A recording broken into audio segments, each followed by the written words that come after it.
प्रिय विद्यार्थियों,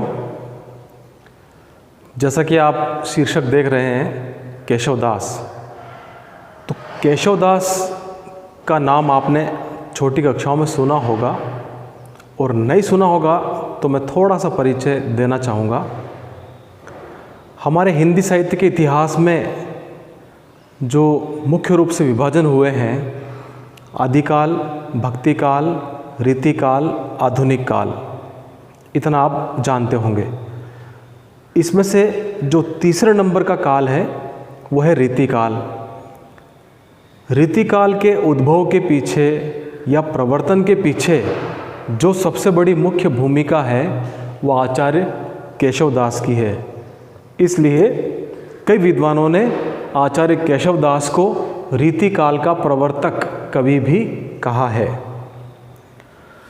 रीतिकाल का मतलब संक्षेप में बताना चाहूँगा कि इस युग के विद्वानों ने, कवियों ने, लेखकों ने संस्कृत काल में जो रीति ग्रंथ लिखे गए थे उन्हीं को आधार मानकर हिंदी में लेखन कार्य किया। आप सब लोग जानते हैं रीतिकाल की भाषा कौन सी रही है, मुख्य रूप से ब्रज भाषा।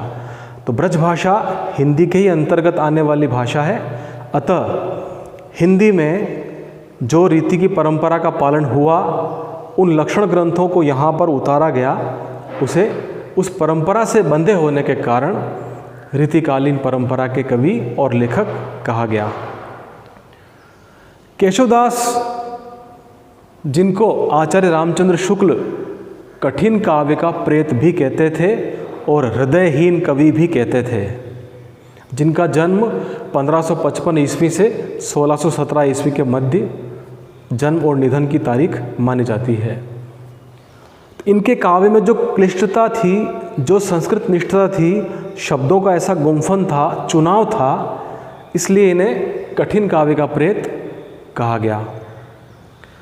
इनकी कई सारी रचनाएं ऐसी हैं जो काफ़ी प्रसिद्ध रही हैं और उन रचनाओं में मुख्य रूप से रसिक प्रिया जो 1591 ईस्वी में लिखी गई, कवि प्रिया 1601 ईस्वी में, रामचंद्रिका 1601 ईस्वी में, रतन बावनी 1607 ईस्वी में, वीर सिंह देवचरित 1607 ईस्वी में, विज्ञान गीता 1610 ईस्वी में, जहांगीर जस चंद्रिका 1612 ईस्वी में।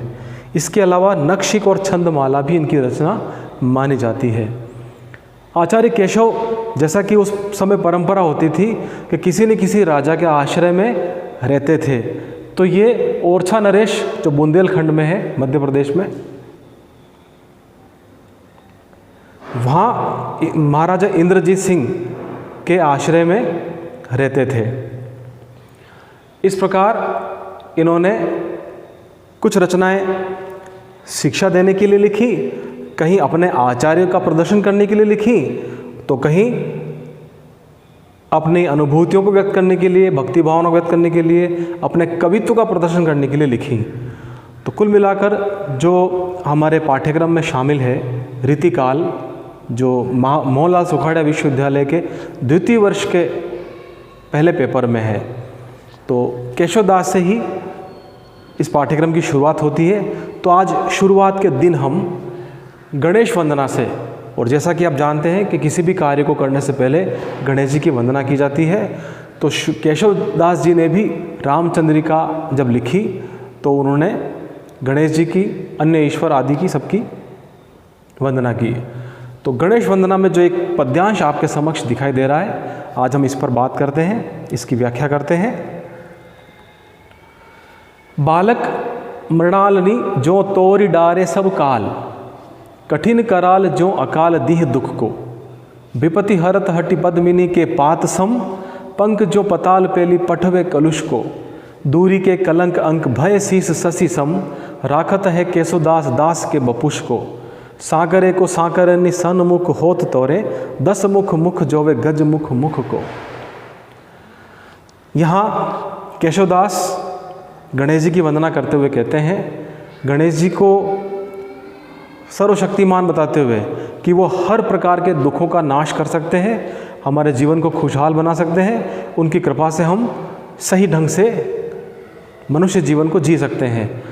तो वो उदाहरण देते हुए कहते हैं, बालक मृणालिनी जो तोरी डारे सब काल, जैसे किसी गज का बालक, किसी हाथी का बालक, मृणालिनी कमल समूह जो तालाब में खिले हुए होते हैं, किस प्रकार बालक अटखेलियाँ करता हुआ क्षण भर में ही उन कमल समूहों को रोदता हुआ किसी भी समय तोड़ डालता है। बालक मृणालिनी जो तोरी डारे सब काल, किसी भी समय वो उनको कुचल करके तोड़ डालता है। कठिन कराल त्यों अकाल दीह दुख को, इसी प्रकार कठिन कराल, भयंकर से भयंकर दुख को भी गणेश जी हर सकते हैं, दूर कर सकते हैं, नष्ट कर सकते हैं। इस बात की इससे तुलना की भी कि उसी प्रकार गणेश जी भी हमारे किसी प्रकार के कष्ट को उस कमल के समूह के समान कुचल करके नष्ट कर सकते हैं। विपत्ति हरत हटि पद्मिनी के पात सम, कि जिस प्रकार कमलिनियों के समक्ष या उनके आसपास जो पत्ते होते हैं, किस प्रकार गज का बच्चा किस प्रकार वो पत्तों को रोंदता है, तो इसी तरह से हमारी विपत्ति को भी वो उस पत्तों के समान नष्ट करके हर सकते हैं और हमें बचा सकते हैं। पंख जो पाताल पेली पठवे कलुष को, और इसी प्रकार गज जब रोंदता है तो जो आसपास कीचड़ होता है, पंख यानी कीचड़, तो वो पाताल में उसके पैरों के दबाव से, प्रहार से वो कीचड़ जमीन में धंस जाता है। तो इसी प्रकार के हमारे कलुष, हमारी जो कष्ट हैं, हमारे कष्ट हैं, वो भी गणेश जी के द्वारा कुचले जा सकते हैं, पाताल तक पहुंचा जा सकता है कि दोबारा उबर करके वो आए ना। दूरी के कलंक अंक भय शीस शशि सम, कि जिस प्रकार महादेव ने या गणेश जी ने चंद्रमा के कलंक को दूर करने के लिए अपने शीश पर धारण किया। राखत है केशवदास दास के बपुष को, तो केशवदास कहते हैं कि मैं भी उनका दास हूँ, तो मुझ बेचारे पर भी ईश्वर की कृपा होना चाहिए। इस शरीर को भी मैं आपके चरणों में न्योछावर करता हूँ, समर्पित करता हूँ। कृपया आप मेरे कष्टों को दूर कीजिए, मुझे भी उचित स्थान दीजिए, जैसे चंद्रमा को दिया उसके कलंक को दूर करने के लिए। साकरे को साकरणी सन्मुख होत तोरे, साकरे मतलब जो मुसीबत में है, जो मेरे सामने कई सारी मुसीबतें हैं, तो पहली मुसीबत का मारा हूँ और कई सारी मुसीबतों ने मुझे घेर रखा है, तो मैं आपको आपके समक्ष छोड़ता हूँ, क्योंकि आप ही मेरा उद्धार कर सकते हैं। 10 मुख मुख जो वे गज मुख मुख को, आपका जो गज के समान मुख है, दशानन यानी कि रावण जिसके स्वयं के 10 सिर थे, वह भी आपके समक्ष हाथ जोड़कर खड़ा रहता है, तो मैं तो एक सिर का सामान्य सा आदमी हूँ, तो 10 मुख भी आपके समक्ष हाथ जोड़कर खड़ा है, तो मैं तो अदना सा व्यक्ति हूँ, तो मुझ पर भी आप कृपा कीजिए।